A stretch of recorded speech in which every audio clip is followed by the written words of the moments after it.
Thanks for staying with us on the SportsMax Zone. We continue to talk cricket here. This time, the CG United Super 50 Cup. The Jamaica Scorpions will face Barbados Pride in the final at the Brian Lara Cricket Academy on Saturday. This after the Scorpions comfortably beat the Leeward Islands Hurricanes by 107 runs in semi-final 2 at the same venue on Thursday evening. Centre-back, the Scorpions, courtesy of captain John Campbell, 77, were off to a steady start, but after being 126 for 1 inside 21 overs, they quickly found themselves on the back foot at 138 for 7 before a 124-run 8th wicket partnership between Javel Glenn and Javor Royal steadied the ship. Glenn eventually top scored with an unbeaten 114, his maiden List A century, while Royal got 73 as the Scorpions ended on a commanding 352 for 9 from their 50 overs. The Hurricanes, in reply, never got going as wickets at quick intervals derailed their chase. They were eventually dismissed for 245 inside 36 overs, with Marquina Minley, you can call him discarded West Indies fast bowler, bagging 4 for 46. Speaking after the match, Hurricanes captain Rakeem Cornwall said the Scorpions' 8th wicket partnership of 124 between Royal and Glenn was the decisive period of the match. We think we played a good half of cricket, and then the back half we didn't really play that well, and we get punished for it after having a team 130 something for 7 and then end up and make 340 something. That we really let go the Jamaicans, and they punish us for that. I think it was a good effort. The way how Kofi James started off, we give us a good momentum. But it's always tough to be up with a rate 7 runs per over right through the whole innings. And then we keep losing wickets in clusters. Every time we have a good partnership, we end up and lose a wicket. So it's going to be always be tough for catch back up. Meanwhile, winning captain John Campbell also praised the efforts of Royal and Glenn. Different players stepping up at different times.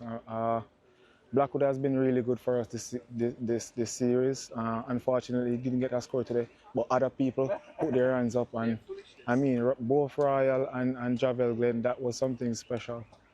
I think we were 120 for 6, and the way that they came back and played and got us that 350 was remarkable.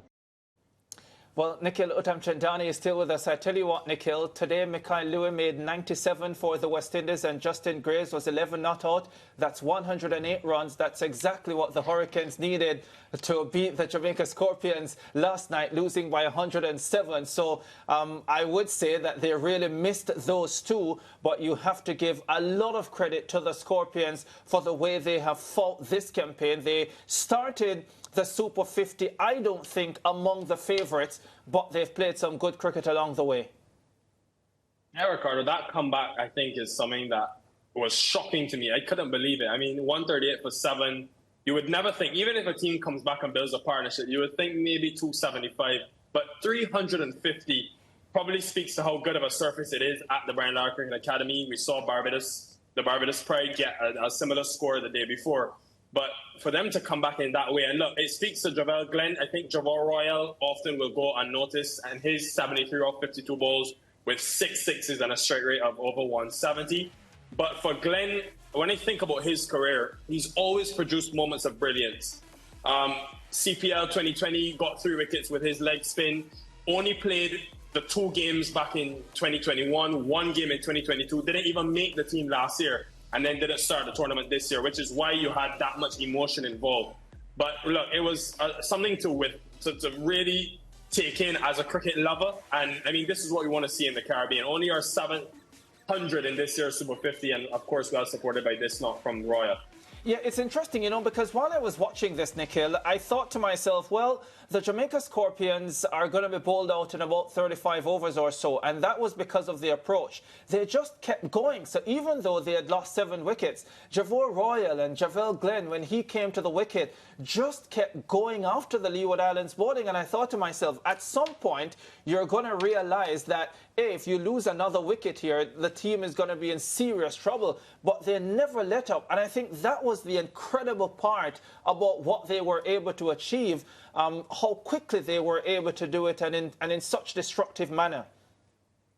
Yeah, and I think Glenn deserves some credit, because whilst Royal was going, I did see some level of constraint. I think he was 11 from his first 26 balls and obviously ended up with 100, with way more runs than balls in the end. So I thought it was still good maturity. The old Javal Glenn that we've seen in the CPL would literally be that come out from ball one. But I don't know if they felt that because of how good of a surface it was, they just backed their ability. And as you said, I mean, it was really an unbelievable comeback for them to get to 352.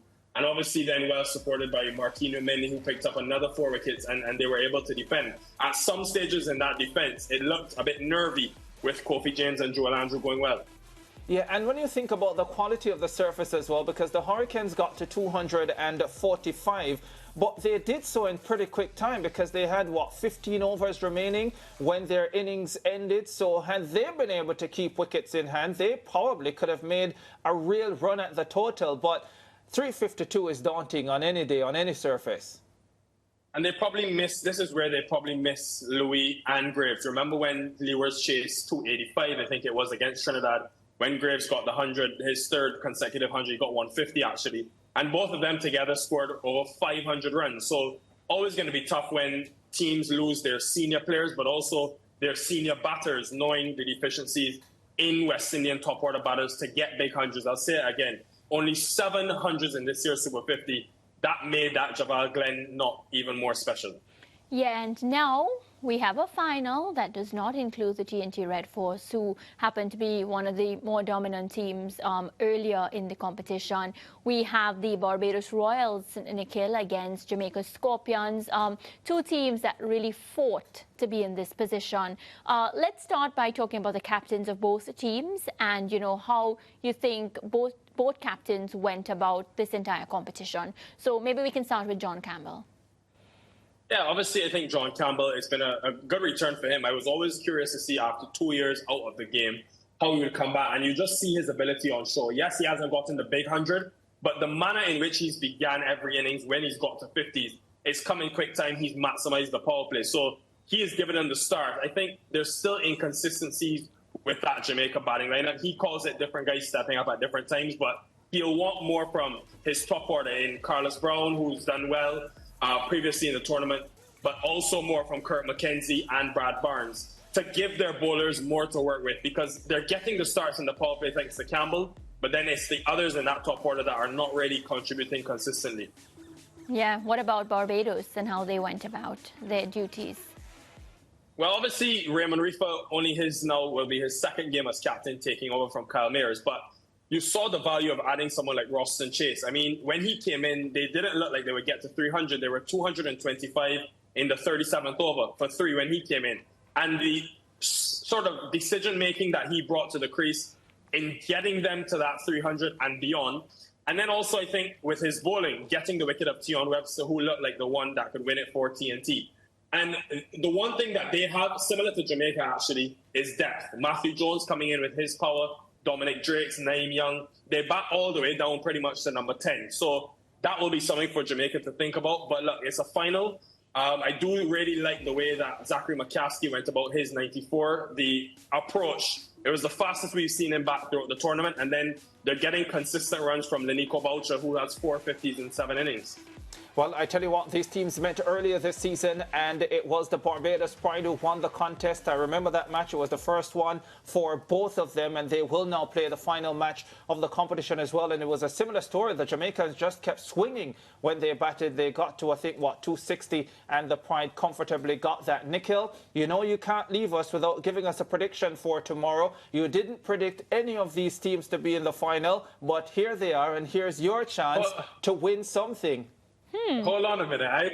You can't say I didn't predict any team to be in the final, because I never was asked about any distinctive prediction. So my record is still. What you didn't predict, isn't that accurate? You didn't predict any of these teams to be in the final. No, it's not accurate. I didn't predict at all. So all right. So what about now?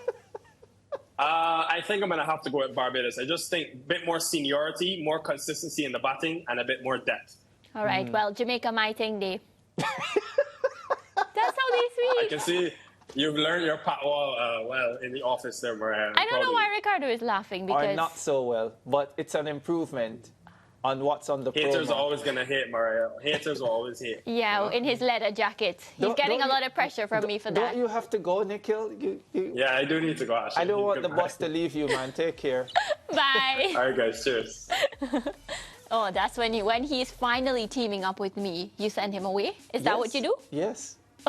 Anyways, time. no, you didn't say where your Oh, support. you want me to tell you who I think will win? Yeah. Come now. Here's the thing, right? I never like when my team beats a team in the preliminary round and have to go back and face them in a final. Why? So I prefer to be in the position of the Jamaica Scorpions at this stage. Because, you know, I think there's a lot more to learn from losing sometimes, and a lot more adjustments that can be made that's a lot more difficult to foresee from the other side. When you win, generally you like to stick to What you did before. what has gotten you there. And So- I think the Scorpions will know exactly what they will be getting from the Pride. A lot of what the Scorpions offer, and we've seen it throughout the course of the tournament, is unpredictable. You don't know who is going to step up on any given day, especially with the bat, as you heard the captain saying. Different players have stepped up, from Carlos Correct. Brown to Including the Blackwood captain. to Mackenzie, the captain himself, Glenn and Royal, and there's so much firepower all the way down that Scorpions batting lineup. And they're playing the cricket the way that Darren Sammy has said he wants to see regional teams and the West Indies team play the cricket, which is just to keep going when you're batting. Yeah, It's going to be a good final. You're though. such a typical man, right? I asked you one question. It went like this. What's your prediction for the match? You gave me a whole run around, right? Yes. What's your prediction? Just all I needed, Ricardo, was one word, one answer. Well, I predict that it's going to be a day-night match that starts in the day and ends at night. Who is winning? Dude, you're lucky I'm so far from who you. is you know? winning? You know, if Nikhil did that. Scorpions. Oh, okay. Listen, if Nikhil could go with his Bajan side, I can go with my Jamaican Nikhil side. didn't say he went because of that. He said because of experience. Okay, well, there's experience in the Scorpion setup as well. Mindley and Campbell and Blackwood. Yeah, let me tell you something. The reason I want Jamaica to win is, one, because it's my second home, and two, for Gerard Morrisili, my Bajan producer, who is always giving me a lot of chats about the TNT Red Force. You know how good it will be to walk into the office. And this has nothing to do with Barbados. Love Barbados, but this is about Gerard Morrisili. Do you know when he loses how he'll be? He'll be really quiet at the office. You want Barbados to lose on their independence? No, I love Barbados, you know. I'm trying to say it to the Bajans, I love all of you. Okay. But this is a Gerard Morrisili thing. He gives me a lot of pressure at the office. You see, my reason was better because I'm No. Jamaican and I want the Scorpions to win. I'm here. I live in Jamaica, you know. You just have a bad mind reason. Let's go to break. Seriously. Anti-bad mind. Break time.